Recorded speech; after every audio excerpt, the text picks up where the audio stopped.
Hey guys, good morning. Today I'm doing the daily nugget from my mother's house in Philadelphia. Um, Came here to come watch the Philadelphia Eagles parade. Obviously, I'm a big Eagles fan.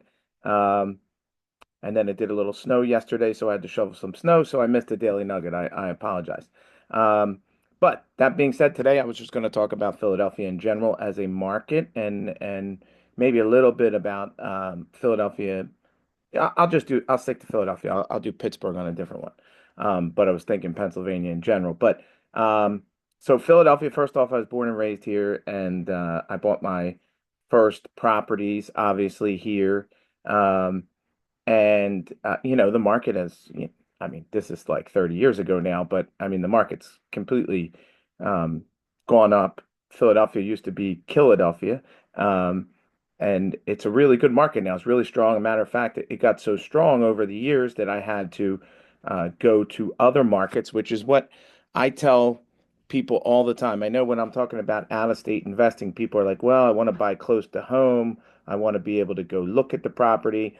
Um, and I get that. I mean, I just so happened to start in a market that worked, but when it didn't work, I went to other markets. I mean, I didn't just go, oh man, the numbers don't work anymore. Now, Philadelphia in general, just to give you an idea, I don't do too much currently in Philadelphia. I'm going to be in Cleveland um, tomorrow, I think. Yeah. So I'll obviously that's my favorite market right now, but I'll give you an example of Philadelphia. So Philadelphia. Um, let's say you have first off, the property taxes are cheap. That's very important. That's very important in all these markets that I buy rented properties that you're going to rent out. Property taxes can kill your cash flow. So when I say they're cheap, I mean you can buy, $150,000 single family. They're not single family detached, but we call them row homes. They're all attached. They have less maintenance than a big house like you would have in Pittsburgh or like a detached home, Pittsburgh, the Midwest, Cleveland. Um, but a three bed, four bed, one bath. I get people always say like one bath. It's kind of common in Philadelphia. I always used to say that in the morning here, um, actually in this house that I'm in right now, this is the house I grew up in. My mom used to get the shower at 6 in the morning, my sister 6:15, me at 6:30, and there was no hot water, in the by the time I got my shower. But one bathroom is common especially in these rental markets. So if you're looking for rentals, you're going to spend between 100 and $150,000 for a finished rental. You're going to get between 14 and 1700. It's probably going to beat the 1% rule, which is amazing. Um, and it's a strong market. Philadelphia has a very strong economy. There's a lot of employment. It's a big city. I mean, globally, it's not in the United States, I think it's the sixth largest city, and it is a way bigger city than like a Cleveland, a Pittsburgh, and those. So like if you come to Philadelphia, you can do everything you want to do. Everything you can do in New York, you can do in Philadelphia. It's just cheaper. Um, so it's a booming city. So you can beat the 1% rule still in some areas of the city.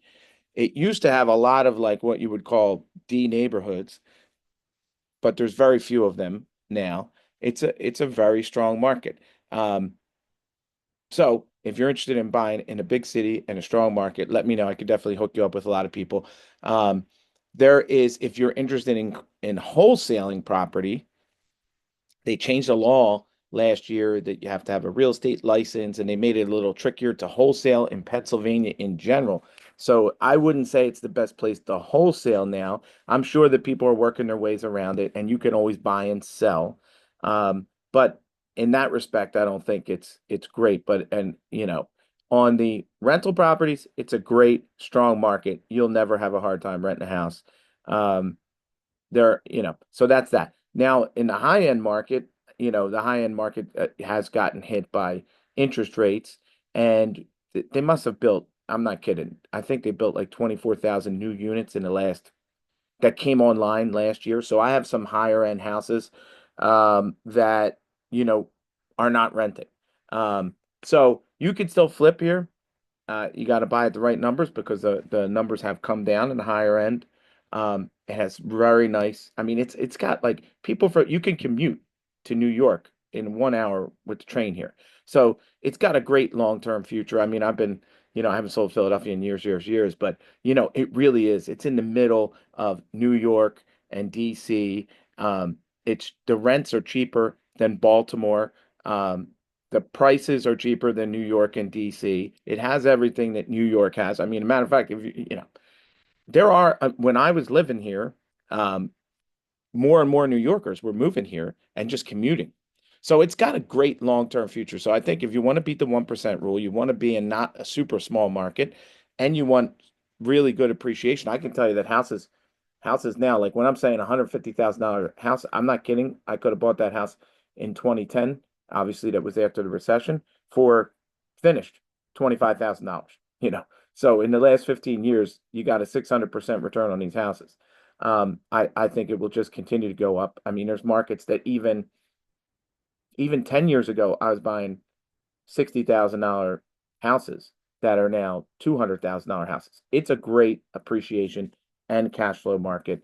So that's my story about Philadelphia. I think it's a great city. Um, Amazing Super Bowl win for the Philadelphia Eagles, and I hope you guys have the best day of your life. I'll probably do this tomorrow if I can from Cleveland. Thanks, guys.